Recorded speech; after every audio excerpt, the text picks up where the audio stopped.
en la ecorregión del Chaco, en Villamontes, en la ecorregión de los valles secos interandinos como es Tarija, y en la puna y prepuna como es Inchará. Actualmente estamos trabajando también en el municipio de Chaco, Chuquisaqueño.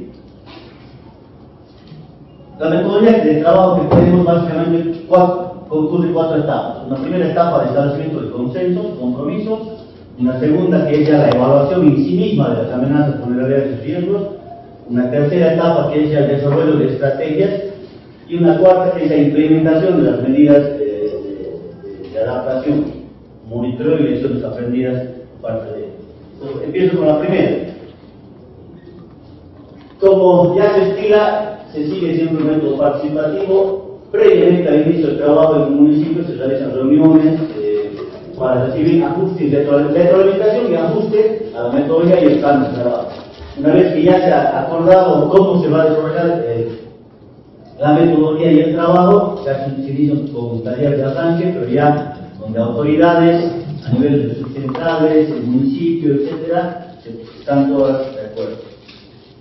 Una segunda etapa ya que es un poco la de evaluación y sí de vulnerabilidades, amenazas y riesgos, un poco la más larga, diríamos así. Y antes de hacer esto, una carga, paréntesis. Muchas veces se menciona, se pone la incertidumbre. Es común encontrar en este tipo de eventos expresiones como no hay datos, no podemos trabajar, no hay estaciones, no hay quien mida esto, no hay quien, y a veces, y fundamentalmente, no hay voluntad política, ¿no?, para hacer algo. Entonces nosotros, por lo menos en nuestra lógica de pensamiento, creemos que la incertidumbre no es razón para esperar que tengamos todos 30 años de registro, etcétera, para recién empezar a trabajar. La mejor información disponible, esa es la que hay que utilizar. Si mañana, pasado, se genera más información, más información, pues retroalimentaremos y mejoraremos nuestro trabajo. Entonces, primero, los fuentes de datos e información. Se trabaja con información secundaria, los PDM, los diagnósticos municipales, los POAS, planes de desarrollo comunitario, informes distritales de salud, de educación, se hacen reuniones con equipo técnico, se hacen talleres a nivel de las comunidades, se hacen encuestas en cada una de las comunidades, ¿no?, entrevistas con informantes clave y visitas de campo a sitios críticos, ¿no? Es todo parte de la investigación participativa. A nivel técnico, lo que acabo de ver es, tenemos la parte social, ¿no?, de participación. A nivel técnico, utilizamos, por ejemplo, les comento, en el caso del municipio de Inchará tiene una estación mínima, ¿no? Una estación, 3 que produjeron 5 años de registro y nunca más trabajaron. Entonces, ¿qué podemos hacer? ¿Cómo vamos a generar modelos de precipitación, temperatura, de clima, escenarios y con esto? Entonces, en este caso vamos a recurrir a estas fuentes de información, que es lo del SNT, ya ustedes ya conocen, para el modelo de elevación global, pero para datos de clima actual y futuro, tenemos estas fuentes de información, que es el Consorcio para la Información Espacial, ¿no?, y los datos climales, datos globales de clima, donde tenemos información. Mucha gente no utiliza esto. Hay información, esto ya tiene un downscanning estadístico, para por ejemplo, el caso que es 20 grados de latitud, con la corrección tenemos a 870 metros el píxel. Para ese nivel de información tenemos 1 kilómetro cuadrado si tienen en el Ecuador. Para cada kilómetro cuadrado hay información de todo tipo de variables meteorológicas. Una advertencia y recomendación. En todo caso, testear los datos que nos proveen estas fuentes, ¿no es cierto?, con sitios cercanos al área de trabajo que tengan información meteorológica para poder ver qué pasa. En nuestra experiencia, que ya hemos usado bastante información, ¿cuál es el caso? Normalmente esta información tiende a subestimar. En todo caso, en la variable de precipitación, los valores que aportan aquí normalmente son menores a los medidos por una estación meteorológica. Pero eso es fácil de corregir estadísticamente en los casos que se presentan, ¿no? Entonces, determinación del riesgo. Ustedes ya conocen perfectamente, el riesgo se determina en base a 2 componentes: vulnerabilidades y amenazas, ¿no? En el municipio pues, se han determinado 5 riesgos: sequía, heladas, granizadas, desbordes inundaciones, ventadones.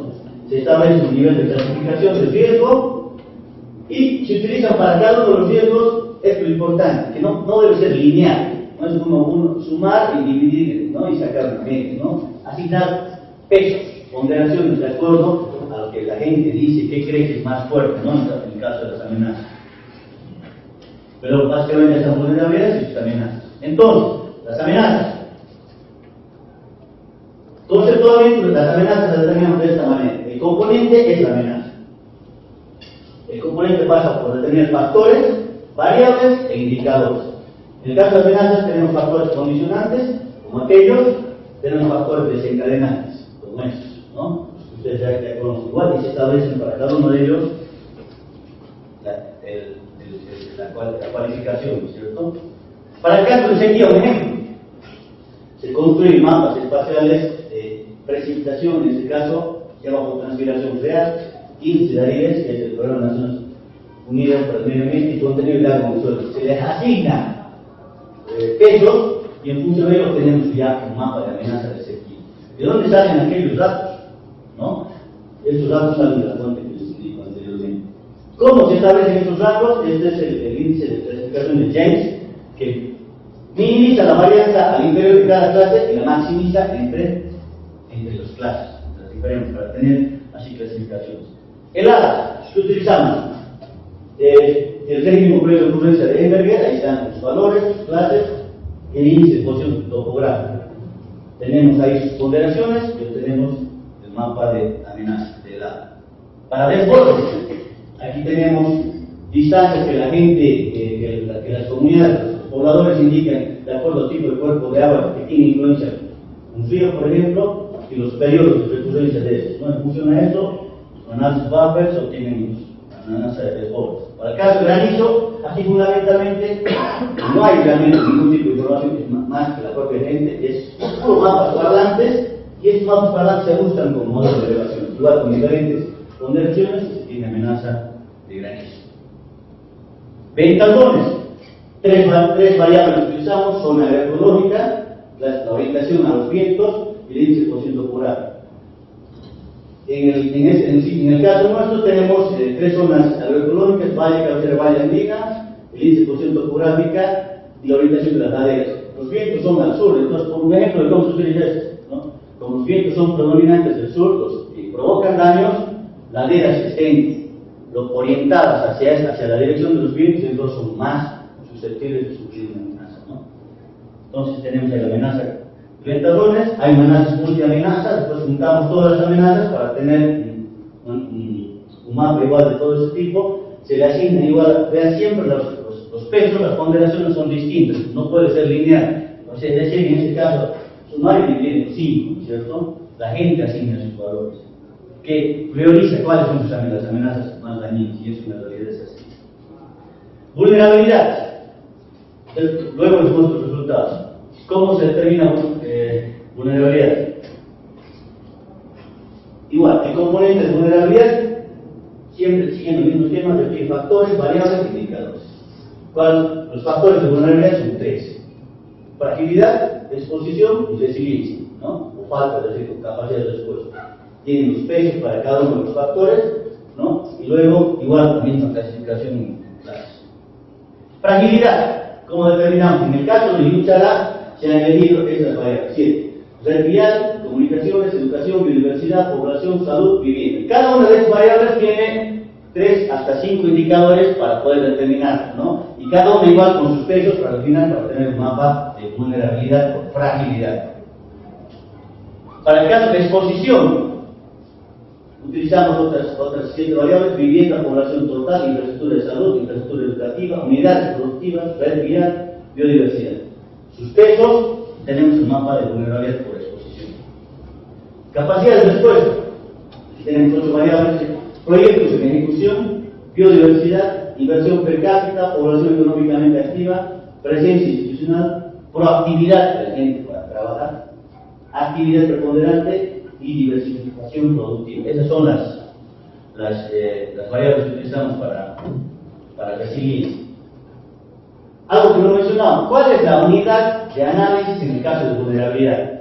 Nosotros, después de haber analizado ecorregiones, por ejemplo, fisiografía y otros tipos, hemos logrado un consenso a que la mejor unidad de análisis en términos de municipio, cualquiera, resulta ser el distrito municipal. ¿Por qué? Porque en la mayoría de los casos van a ver que el distrito municipal coincide políticamente con el cantón, coincide administrativamente, o más bien el distrito municipal socialmente con la subcentral. Una subcentral corresponde a un distrito municipal.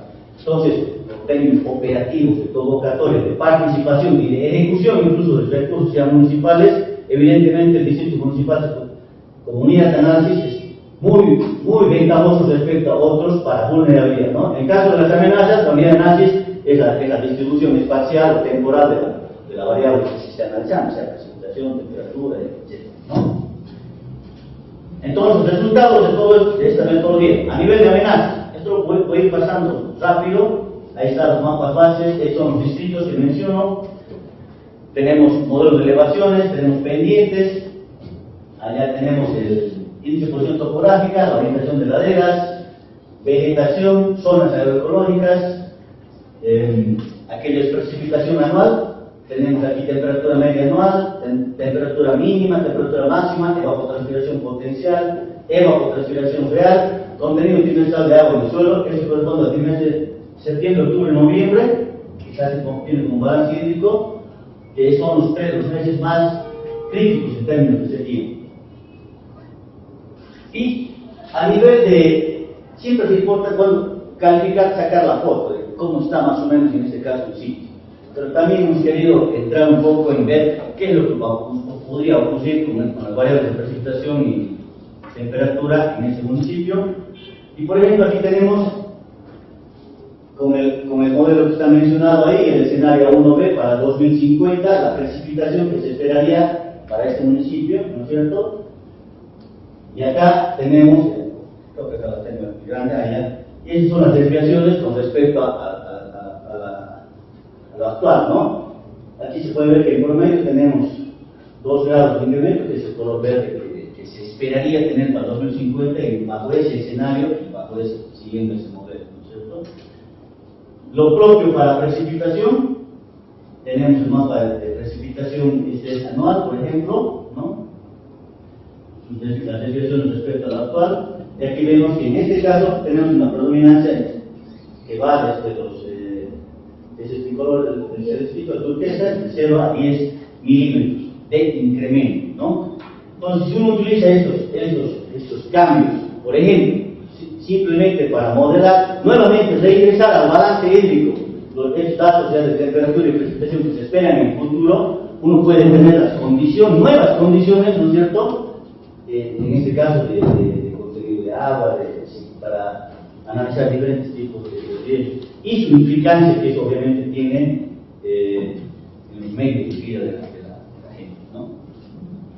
Entonces ya una vez que se tiene, si quieren, esta parte diagnóstica, ¿no? Que es construida, y aquí antes de pasar esto precisamente, en todos los casos para la evaluación de amenazas, hemos contrastado los mapas parlantes de la gente versus ya los mapas que, digamos, por decirlos así, técnicos, no son datos metodológicos. Y en la mayoría de los casos hay una coincidencia, en otros no. ¿Cuándo no coincide? ¿Y por qué no coincide? Uno haciendo una exploración así rápida puede darse cuenta que es porque siempre la gente, hay una apreciación subjetiva en términos de querer magnificar, ¿cierto? Sobreestimar un poquito. ¿Por qué? Porque evidentemente uno asocia, bueno, estoy diciendo que aquí es alto el grado de amenaza, ¿por qué? Porque luego puedo obtener algún recurso también por ello, ¿no? Pero al final se logran consensos y se tienen mapas como ellos. El desarrollo de estrategias básicamente se orienta en 2 líneas de acción. Uno, donde no existe, desarrollar el marco institucional para implementar gestión de riesgos, adaptación al cambio climático dentro de la estructura institucional del municipio. Y 2, plantear acciones específicas, ¿no? De reducción de riesgos, ¿no es cierto?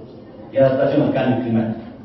Por tipo de riesgo, en este caso, el distrito municipal. Se rescatan conocimientos, saberes que la gente tiene, ¿no es cierto? Si identifican esto importante, identificar mecanismos, o sea, hay que explorar, en nuestro caso, nos es muy útil explorar cómo el municipio hace planificación. Es decir, a ver, hay un planificador, siempre normalmente hay un planificador, el jefe, ¿no? El municipio rural, o sea, y hay después las direcciones, unidades de medio ambiente, desarrollo agropecuario y demás. ¿Cómo le llega? O sea, en la mayoría de los casos, este señor de arriba es el que define todo, no consulta siquiera a las direcciones, unidades. Y estas, peor, todavía casi no llegan al comunal. Entonces, hay un poco de tratar de identificar debilidades y oportunidades para corregir esa, si quieren, esa falla en la cadena. Un ejemplo así cortito, rápido, de cómo se plantea una estrategia, un plazo, la ubicación, dónde se va a realizar eso, quiénes son los responsables, luego ya se asignan, se detalla un poco más esto, ¿no? Pero lo que uno quiere con la parte estratégica es, como digo aquí, articular todo lo convencional, planificación estratégica, ordenamiento territorial, gestión del riesgo, ¿no es cierto?, con saberes y conocimientos locales de la gente, tener compatibilidad, complementariedad, que esto se retroalimentar para al final de esto tengamos productos, una estrategia, programas y proyectos transversalizados, digo, de reducción de riesgos de adaptación al cambio climático. Después voy a explicar, aquí hay algo por detrás que creo que vale la pena. Finalmente, una cuarta etapa ya de implementación. Quiero mencionar aquí de que a través del apoyo del Programa Nacional de Agricultura nosotros estamos desarrollando toda la estrategia esa de reducción de riesgos de adaptación al cambio climático. Si uno ve la línea conceptual, decíamos riesgos igual a amenazas por vulnerabilidades. ¿Qué podemos hacer contra las amenazas? Realmente, efectivamente, muy poco, es muy difícil trabajar por ahí. Entonces, nuestro enfoque se apunta a reducir la vulnerabilidad, ¿no? Reducir la vulnerabilidad implementando un enfoque biocultural, ¿no es cierto?, para mejorar, aumentar la capacidad de respuesta de la población. Esa es la idea, fundamentalmente. Entonces, conceptualmente, ¿cómo funciona esto? El enfoque biocultural se basa en cuatro componentes. Hay un componente cultural, que básicamente es la valorización de saberes de la gente, gobernabilidad territorial también, conservación de ecosistemas en el componente ambiental y un componente económico, y es en este componente, es lo que quiero destacar, el económico, donde tenemos adaptación, resiliencia e ingreso. Ustedes saben bien, por ejemplo, ¿por qué las llamas? A veces hay un tema que no se menciona mucho.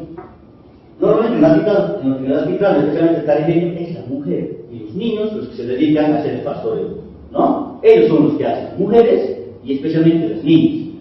La oveja requiere cuidado, pues hay que llevarla, hay que hacerle comer, hay que llevarla al baño, en pocas palabras, traerla, romperla, todo hay que hacer, hay que estar ahí. La llama no, la llama se la suelta, va y vuelve, sabe dónde va a estar, ¿no?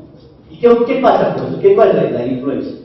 Que ahora las mujeres y las niñas especialmente tienen tiempo, han dejado de ocuparse de esa tarea, sobrecarga de trabajo, veía también esta mañana, y ahora ¿qué pueden hacer? Pueden hacer educación, ¿no? Entonces ese es un impacto además social, además económico, porque al final, como digo, todo entra por el bolsillo, ¿no? Pero también tiene un impacto social importante.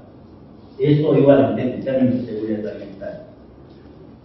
Igual trabajamos en cosecha de agua, ya sea a través de aquellos estanques o a través de tierra, pero no obviamente, ya escuchaba esta mañana, no con el fin, el propósito de almacenar agua. Hay que hacer algo, hay que producir alimentos, hay que producir forraje. El cambio climático está afectando la pradera nativa de la zona, ¿no es cierto? Está afectando, pero entonces una forma de la adaptación que estamos teniendo es producir forraje. Y además de producir forraje, tener buenas técnicas de post-cosecha. Ensilaje, por ejemplo, es un ensilaje superior, tenemos enterrados, planificados, etc., con la finalidad de tener y mantener los nutrientes para los animales, ¿no? Se está haciendo también ahí mismo otras técnicas que permiten ponerle a la gente sustentar a ellos. Yo les decía, construir el tejido social es importante, mantener el nivel organizacional. Tenemos un comité ahí, se ha denominado comité de seguimiento, pero puede llevar cualquier nombre, el que ustedes quieran. La idea es que ahí se juntan quiénes, instituciones públicas, instituciones privadas, están las organizaciones sociales, centrales, están las organizaciones productivas, los ganderos, las organizaciones de turismo, aguas, etc. Y al final todos ahí están sentados tratando de construir un solo municipio, una sola generación. Como primera experiencia, igual desde hace el año pasado, recién trabajando con la reintroducción de Tola, por ejemplo, y la Chillaba, ¿no? En la paja marina.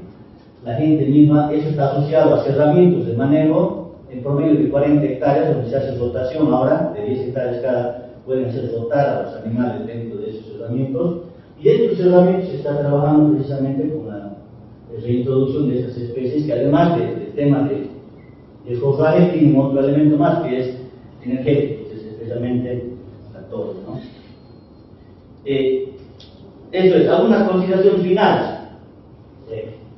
Yo les decía, en nuestro caso preferimos hablar de transversalizar esto, porque quiero hacerles, acuérdense, antes de la ley del medio ambiente, antes de la municipalización, mucho hablábamos de que habían planes de desarrollo forestal, más difícil se van a acordar, planes de desarrollo forestal por aquí, ¿por qué? Porque todo era forestal, los árboles.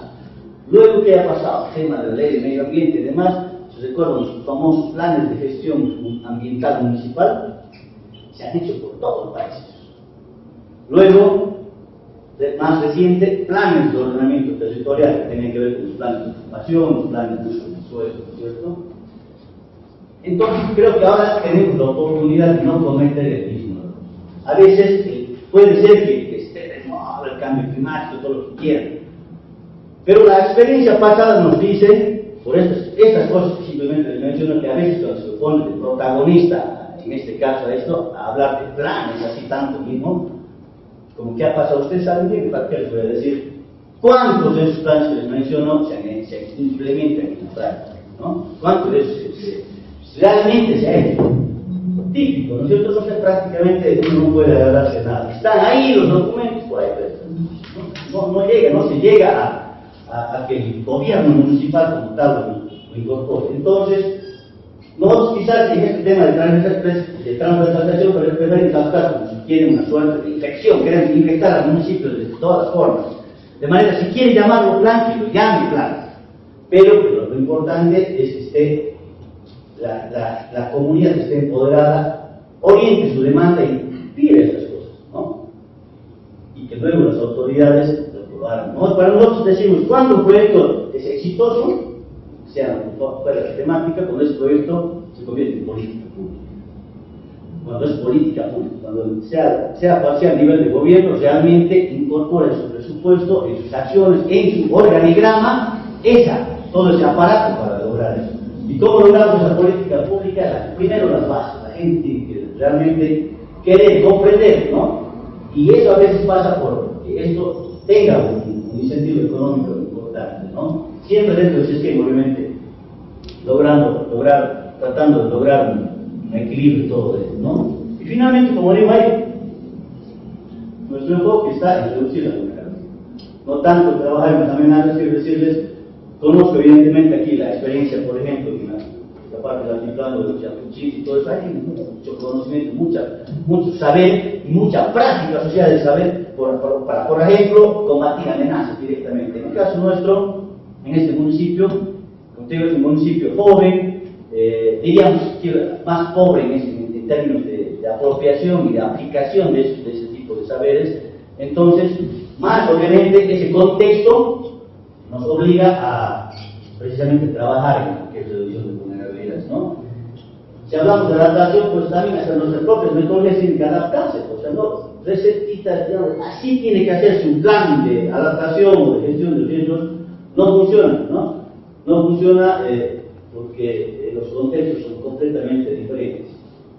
Unas técnicas centrales sí, seguramente que son un poco más genéricas, ¿no? Y se las puede aplicar aquí o en Chile, como quiera.